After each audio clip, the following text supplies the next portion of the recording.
क्या हुआ? श्री आयुष खुराना ने पूछा। उनके स्वर में जिज्ञासा थी। रयान ने अंतिम प्रतियोगी आलिया की उसके असाधारण प्रदर्शन के लिए प्रशंसा की। उन्होंने जोर देकर कहा, मैं सचमुच मानता हूँ कि वह शीर्ष स्थान की हकदार है। आपने उसे कोई स्थान भी नहीं दिया। क्या आपको यह कुछ संदिग्ध नहीं लगता, मिस्टर आयुष? आलिया की आंखें अविश्वास से चौड़ी हो गईं और भीड़ में फुसफुसाहट होने लगी। आयुष घबराने लगा और यह सोचकर तनाव में आ गया कि कहीं उसका पर्दाफाश न हो जाए। आलिया ने मंच पर कदम रखा। उसकी आवाज स्थिर थी और उसने रयान से पूछा, क्या आप वास्तव में ऐसा सोचते हैं? रयान ने पुष्टि करते हुए सिर हिलाया। तुम आज असाधारण थी। तुमने अपने संगीत के माध्यम से जो भावना व्यक्त की वह अद्वितीय थी। अभिभूत होकर आलिया की आंखें आंसुओं से चमक उठीं और उसने मुस्कुराते हुए जवाब दिया, धन्यवाद सर। आपका प्रोत्साहन मेरे लिए बहुत मायने रखता है। रयान ने उसके कंधे पर आश्वस्त करते हुए घोषणा की, तुम वास्तव में सर्वोच्च सम्मान के पात्र हो। यह सुनिश्चित करने के लिए कि सही विजेता को पुरस्कार दिया जाए, हम फिर से प्रतियोगिता आयोजित करेंगे। लेकिन ये सिर्फ इन 4 प्रतियोगियों के बीच ही होगा। सभी ने चौंक कर उसकी ओर देखा। आयुष ने सोचा, मैं उसे अपनी योजना को नष्ट नहीं करने दे सकता। मुझे कुछ करना होगा। उन्होंने कहा, रयान, हम ऐसा नहीं कर सकते। यह नियमों के खिलाफ है और दूसरी बात यह कि सिर्फ एक प्रतियोगी के लिए हम दूसरों को चोट नहीं पहुंचा सकते। किसी को तकलीफ नहीं होगी मिस्टर आयुष। आखिर हर कोई सच चाहता है। रयान ने आयोजकों की ओर देखा और कहा कि नए तरीके से प्रतियोगिता आयोजित की जाएगी और वह यह है कि प्रत्येक प्रतियोगी को कठिन धुन दी जाएगी और उन्हें एक गाना गाना होगा। तदनुसार विजेताओं का निर्णय किया जाएगा।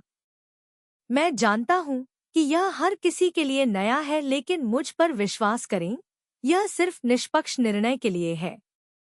क्या आप सब मुझसे सहमत हैं? कोई विकल्प न होने पर सभी को हाँ कहना पड़ा और अंदर ही अंदर गुस्से में जल रहे आयुष को भी हाँ कहना पड़ा। अब आप सभी के पास अभ्यास के लिए 10 मिनट हैं। सभी लोग वहां से चले गए और आलिया ने आज उसकी मदद करने के लिए रयान को धन्यवाद दिया। उर्वशी ने मंच पर आकर उसे गले लगाया और ढेर सारा आशीर्वाद दिया। रयान मुस्कुराया और चला गया। उर्वशी ने आलिया को गले लगाया और उससे कहा कि वह भगवान का शुक्रिया अदा करे क्योंकि उसने हमारी मदद के लिए रयान को भेजा है। उर्वशी ने आलिया से कहा कि अब उसे रयान के भरोसे को भी साबित करना होगा। आलिया सहमत हो जाती है और जब वह जाने वाली थी तो उसने रयान को देखा और उसे धन्यवाद देने के लिए हाथ जोड़े। वह मुस्कुराया और चला गया। इसी बीच साक्षी की नजर आलिया पर पड़ी और उसने उसका पीछा किया। जैसे ही आलिया ग्रीन रूम में दाखिल हुई, साक्षी ने बाहर से दरवाजा बंद कर दिया और वहां से खिसक गई। 10 मिनट बाद जब एंकर ने सभी प्रतिभागियों को मंच पर आने के लिए कहा, फिर वो दरवाजे की ओर गई और उसे खोलने की कोशिश की, तो वह नहीं खुला। वह डर गई और पूरी ताकत से दरवाजा खींचा, लेकिन कुछ नहीं हुआ।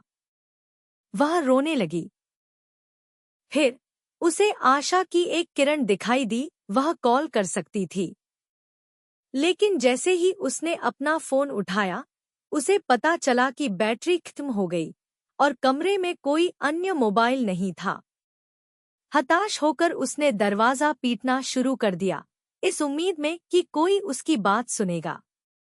इस बीच मंच पर आलिया को छोड़कर सभी लोग एकत्र हो गए, जिससे एंकर ने माइक्रोफोन में उसका नाम पुकारा, लेकिन कोई प्रतिक्रिया नहीं हुई।